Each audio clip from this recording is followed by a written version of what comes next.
आखिर मरते हुए कर्ण ने महादेव को क्या दिया? कौन सी वो चीज है जो महादेव को कर्ण से मिली? कर्ण अपने विजयधारी धनुष के कारण पूरी दुनिया में अजेय माने जाते थे, जिन्हें कोई भी नहीं जीत सकता था।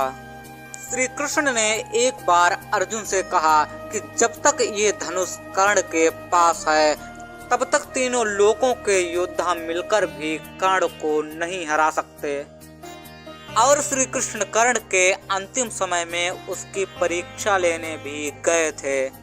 तब कर्ण ने अपने सोने के दांत तक दान कर दिए थे। लेकिन आखिर महादेव को कर्ण ने क्या दिया? कर्ण के विजयधारी धनुष में ऐसी बहुत सारी खूबियां हैं जो कि अर्जुन के गांडीव धनुष में नहीं थी। इसका निर्माण स्वयं विश्वकर्मा जी ने किया था। इस शक्तिशाली धनुष का निर्माण ताड़कासुर के पुत्र की नगरी का विनाश करने के लिए किया गया था। तब महादेव ने विजय धनुष पर अपना पशुपतास्त्र चढ़ाकर राक्षसों का विनाश किया था। महादेव ने इस धनुष को बाद में इंद्र को दे दिया था और इंद्र ने इसका प्रयोग कई युद्धों में भी किया था। जितना राक्षस इंद्र से नहीं डरते थे उतना इस धनुष से डरते थे, क्योंकि ये धनुष बेहद शक्तिशाली था।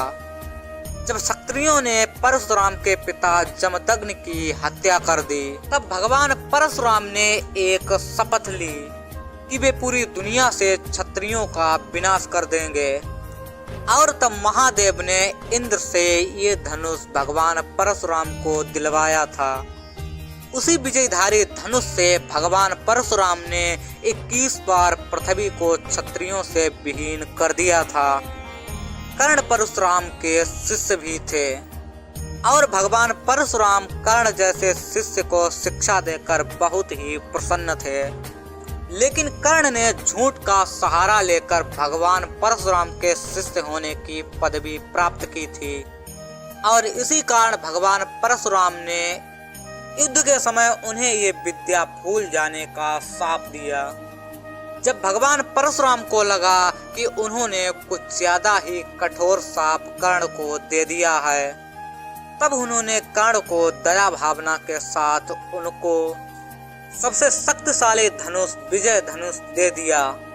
लेकिन कर्ण ने उसका कभी भी सही से प्रयोग नहीं किया, क्योंकि कर्ण उसका प्रयोग तभी करना चाहता था जब उसके सामने अर्जुन युद्ध भूमि में हो, ताकि वह अर्जुन का वध कर सके। पूरे महाभारत में कर्ण ने कहीं पर भी इस धनुष का प्रयोग नहीं किया। लेकिन जब महाभारत के 17वें दिन अर्जुन और कर्ण आमने सामने थे और स्वयं कर्ण कौरवों के सेनापति थे, तब कर्ण ने इस शक्तिशाली धनुष को उठाया, परंतु तभी उनके रथ का पहिया जमीन में धंस गया और वो उसको सही करने के लिए रथ से नीचे उतरे। अपने धनुष को उन्होंने रथ पर ही रख दिया। श्री कृष्ण इस बात को जानते थे कि अगर कर्ण ने दोबारा इस धनुष को उठा लिया तो अर्जुन हो या और कोई भी कर्ण को हराना बेहद मुश्किल हो जाएगा। इसलिए उन्होंने अर्जुन को कर्ण को ललकारने को कहा और कर्ण मारा गया। लेकिन इसी बीच जब भगवान परशुराम को कर्ण की मृत्यु के बारे में पता चला, वे दौड़ते हुए कर्ण के पास आए और कहा, कर्ण मेरे शाप के कारण ही तुम आज ये विद्या भूल गए हो और तुम मृत्यु के द्वार पर पहुंच गए हो। हे कर्ण, मुझे माफ कर दो और उस विजयी धनुष को महादेव के चरणों में समर्पित कर दो, ताकि तुम्हारे जैसा ही कोई महान योद्धा इसको बाद में प्राप्त कर सके। इसके बाद कर्ण ने महादेव का स्मरण किया और यह विजयी धनुष महादेव को समर्पित कर दिया।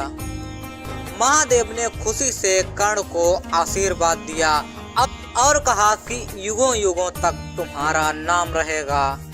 तो यही विजयी धनुष था जो कर्ण से महादेव को प्राप्त हुआ था। कर्ण ने यही विजयी धनुष महादेव को वापस कर दिया था। तो कर्ण की ये कहानी आपको कैसी लगी कमेंट में जरूर बताइए। और ऐसी ही ज्ञानवर्धक वीडियोस देखने के लिए हमारे चैनल को सब्सक्राइब जरूर करें और कमेंट में हर हर महादेव जरूर लिखें।